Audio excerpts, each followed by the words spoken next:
From the Schieffer School of Journalism, this is TCU News Now. Hello and welcome to TCU News Now. I'm Julia Zaninovich. And I'm Hannah Coons. We have breaking news for you this afternoon. TCU 360 confirms that the man suspected of burglarizing a Milton Daniel dorm room last weekend has been arrested. TCU Police Sergeant Kelly Ham identified the man as Tuan Phat Du, who is 25 years old. He is currently being held on a $100,000 bond. Du is a 2012 TCU graduate who majored in graphic design. The crime was initially reported Friday night when a female student found Du hiding in a dorm room closet. For the latest news on this developing story, visit TCU360.com. And Fort Worth police are still looking for suspects in another crime committed last weekend. The man told police he and his daughter, who is a TCU student, were walking south on University to their car after the Kansas State game Saturday night when a sedan stopped on University. A male passenger opened the door and yelled at the student. He then got out and tried to grab her when her dad stepped between them and told the man he needed to keep driving. The man got back into the car and took off. The vehicle is a 2004 green Saturn, a four-door sedan. The Texas license plate on the car is CCN 3609. The suspects are described as Hispanic males. Police say the passenger is about 5'10", 185 pounds, and had short black hair, possibly a buzz cut. He was wearing a gray sweatshirt at the time. There are no further details on the driver at this time. TCU Police asks anyone with information to call 817-257-7777. The Fort Worth Zoning Commission met today to vote on regulations for off-campus housing. Allie Montag is in the newsroom with the story. Allie? Current TCU freshmen and future students might have another thing to consider if they want to live off campus in the future. The Fort Worth Zoning Commission unanimously passed the TCU Overlay Zoning Plan today. The decision still has to go through Fort Worth City Council, but the new rules would affect houses around TCU's campus. Under the plan, no more than 3 unrelated adults could live together in single-family houses around campus. The current limit is 5, but students who already live off campus should catch a break. The new rules wouldn't take effect for 2 years. Live in the newsroom, Allie Montag, TCU News Now. Last week we reported that the RAD for Men's classes were postponed due to lack of interest among male students. Our own Brad Hardcastle sat down with RAD instructor Pam Christian and sex crimes expert Brittany Chapman to find out more about why men don't sign up for the free self-defense classes. Do more women tend to show up for RAD classes than men? Yes. Why do you think that is? I don't know. The stigma attached to male rape is incredibly powerful in this society. I think that on a day-to-day basis, a woman knows that something actually can occur because it's talked about more so. Men have a tendency to think nothing really will happen, and they don't try to prevent that. Usually it has to do with the ideas that males can't be seen as vulnerable like females can because they're supposed to be more physically powerful, and that's just not the case. They don't think they can be victimized, and so they don't think about it, so they don't plan. So whereas a woman knows that there is that window of opportunity. Maybe there's a myth that men should inherently know how to defend themselves and, quote, real men wouldn't experience sexual victimization, and this is just not true. A man could be sexually assaulted just like a woman could be. And so, but just resisting any assault is what we focus on. Most people who experience this type of traumatic violence, you have no idea how you're going to react in that situation. One of the program's original instructors, Anthony Solano, said the length of the 9 to 12-hour classes is another reason for the lower attendance of RAD for Men classes. Applications for the incoming class of 2019 are on the rise. As of the early application deadline in November, 10,049 students have applied. This is about 2,000 more than the early deadline last year. Dean of Admissions Ray Brown estimates 18,000 students will apply for the upcoming class. He said the Horned Frogs football team is a factor in the high numbers. The final deadline for applications is February 15th. Tuition is set to increase next fall. The increase will cost students about $2,100. Chancellor Boschini said the Board of Trustees approved the 5.5% hike last week. The additional money will help fund employees' expenses, student programming, and 2 parking garages. The full cost of the attendance has not been finalized. A new program is highlighting influential students on campus. Cultural Heroes is a new initiative that recognizes first-year students for their dedication, academic success, and positive influence at TCU. Faculty and staff can nominate first-year students based off the specific attributes highlighted each month. November's theme is health and wellness.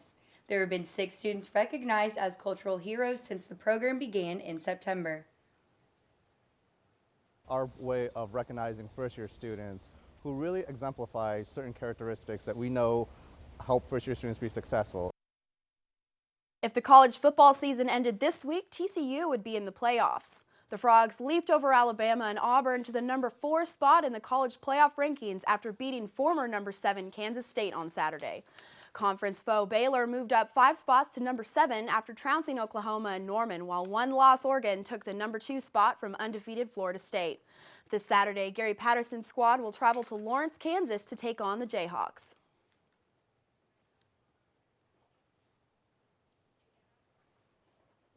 College basketball season is now underway. Both TCU men's and women's teams won their exhibition games and are set to start regular season play Friday evening. The men will take on Prairie View A&M at Wilkerson Grimes Athletic Center, while the Lady Frogs face Houston Baptist at the University Recreation Center. Both games are scheduled to tip off at 7 p.m. The TCU community came together this week to celebrate Veterans Day.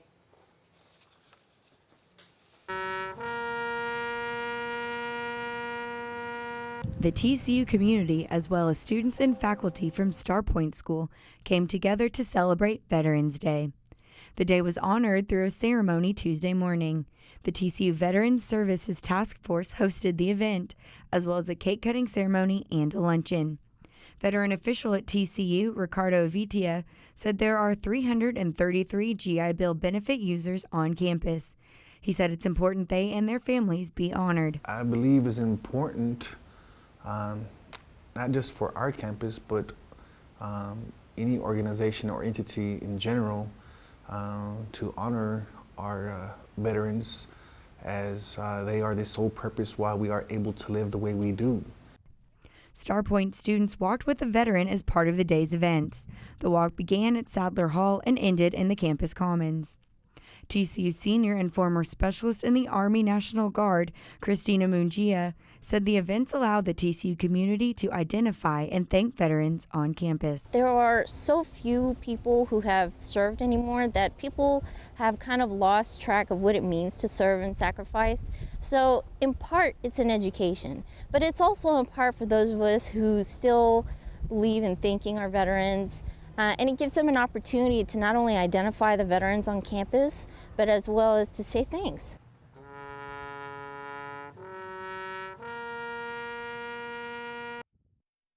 The Veterans Services Task Force is hosting a Veterans Lounge through the end of the week. You can meet veterans and make cards for the troops in the lounge. After the break, learn about the new events of the Office of Religious and Spiritual Life is hosting this semester. And see how one student's class project turned into something worth more than just a grade. It's a new chapter for TCU. Some call it a Cinderella story, others the little school that could. But Horned Frogs know it's a legacy of hard work, dedication, and commitment. All this didn't happen overnight, but over time and on the shoulders of giants. We are here because of an expectation of excellence in everything. But this isn't our happily ever after. This is just the beginning. The Office of Religious and Spiritual Life has been busy this semester. Associate Chaplain Allison Lanza is bringing some unique opportunities to students who want to catch a break and relax a bit.